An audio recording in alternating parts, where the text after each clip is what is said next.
Hello, girl. How are you? Let's have a prayer and we'll get started this evening.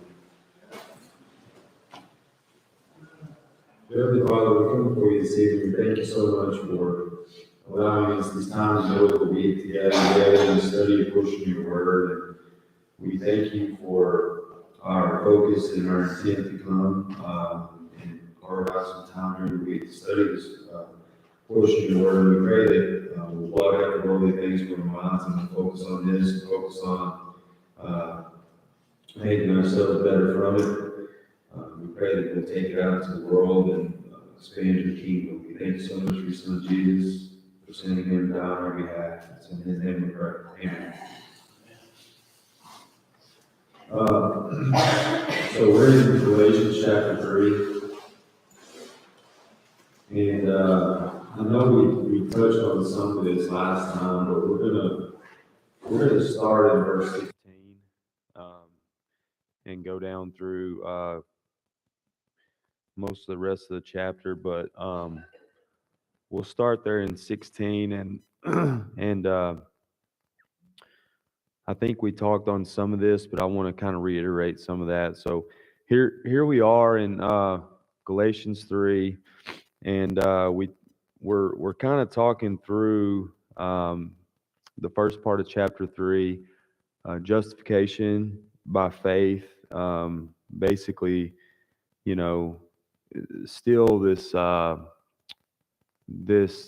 sense that the old law is still kind of there, and this Gentile versus Jew conflict, and then a little bit later in the chapter it talks about the curse, and we talked about last time how Christ was cursed to keep us from having to be cursed, and so then we're down into the verses 15 through 18. So in verse 16 it says, "Now to Abraham and his seed were the promises made.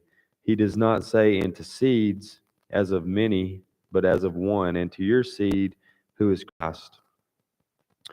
So let's first reference what it's talking about there in Genesis chapter 22. Genesis 22:18 says, "In your seed the nations of the earth shall be blessed, because you have obeyed my voice." So it says, "In your seed all the nations shall be blessed, because you have obeyed my voice." So the reason why all the nations are going to be blessed is because he obeyed. So we can apply that to today, is if we want to be blessed, then we've got to obey. So that's a application for us today. There's multiple references throughout Genesis that we know of about Abraham and the promised land and the descendants. We won't go to all of those, but just a little bit of application is, if we look at that and we apply that to our lives today, what are we doing to obey so that in the end we're going to be blessed? And I think the answer we find is that obedience lies in the Word. So another thing I want to bring out from this verse is that it says, he does not say, and to seeds as of many, but as of one, and to your seed, who is Christ. So if we think about that, we think about if you plant a seed, how many different plants can come from that one seed? If I plant, a seed that is a watermelon seed, it's not going to grow a tomato plant. Um, it's going to bring out whatever that is that I planted. So uh, when we think about that and we apply that again, going into application, if I plant a seed of good works, then that should hopefully that's going to bring forth good works. Although we know some of that depends on the soil that I plant that in, and that's not up to me. But if I'm out there planting seeds of sin, seeds of bad things, bad examples, then that's what that's going to bring forth. And so I thought that was interesting that we think about that. And then it goes on. Um, it says here, "And to your seed, who is Christ." Um, so if we think about Christ being the seed, and Christ is the seed, then that's another example that we find in the New Testament that um, there can only be one church. If there's only one Christ and only one seed, and it brings that about here, and the um, the church, Christ built the church, and then that's just another example of the fact that there is only one seed, and we know from 1 Corinthians 12:12 that there's one body but many members. And so we think about that. We think about a plant. We think about whatever plant it is you might plant. It's just one plant that comes up, but it may have multiple, different parts that come off. So I just thought that was interesting that that's actually brought out there. It doesn't say, and it actually says, and he doesn't say, and to seeds as of many, but as of one. And so I think that's interesting as we think about the church. Um, and we think about, again, the application of how we plant seeds today. So any thoughts on that or on verse 16 there?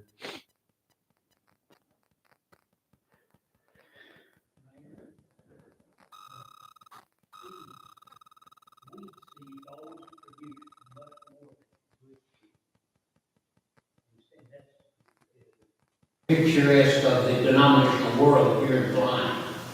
There are thousands of different religious groups on this earth, but there's one true seed, And that's Christ. and that's Christ and His church.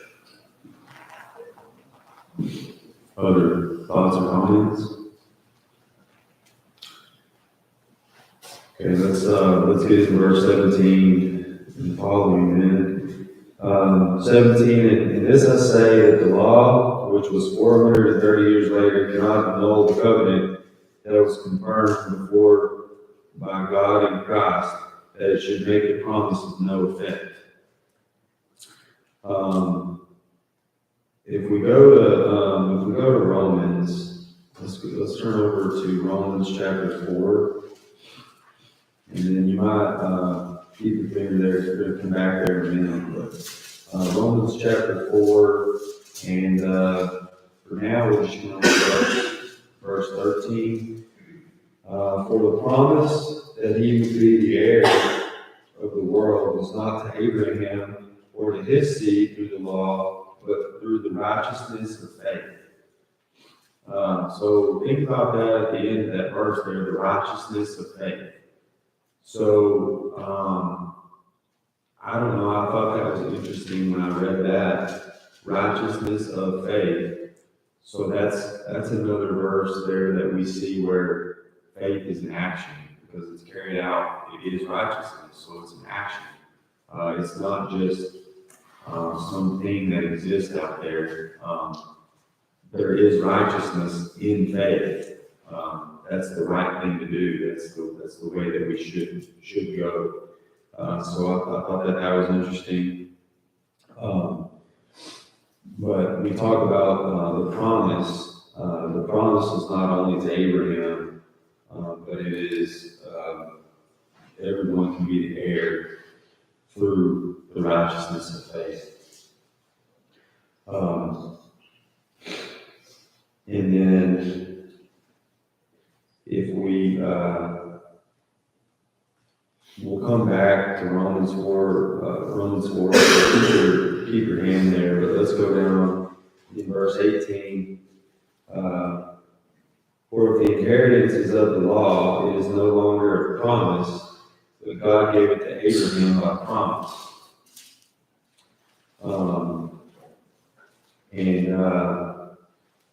Let's turn over to, while you got your hand in Romans, let's just turn over a couple pages to chapter 8, verse 17. It says, and if children and heirs, heirs of God, and joint heirs with Christ, if indeed we suffer with him, that we may also be glorified together. So all of this here is talking about basically the promise that God made to Abraham way back when still exists today. It's joint heirs. We're joint heirs with Abraham. That we can inherit the kingdom through righteousness and faith. But what I want to bring out here is Romans 8, that this brings out is we're joint heirs with him, but there's an if. If indeed we suffer with him. And so I think it's important that we talk about that a little bit. So what does that mean, y'all? What does that mean when we talk about if we suffer with him? What kind of thoughts does that bring into your mind? We're joint heirs if we suffer with him. How might we suffer? I should think your church suffered a little bit more than what we suffered.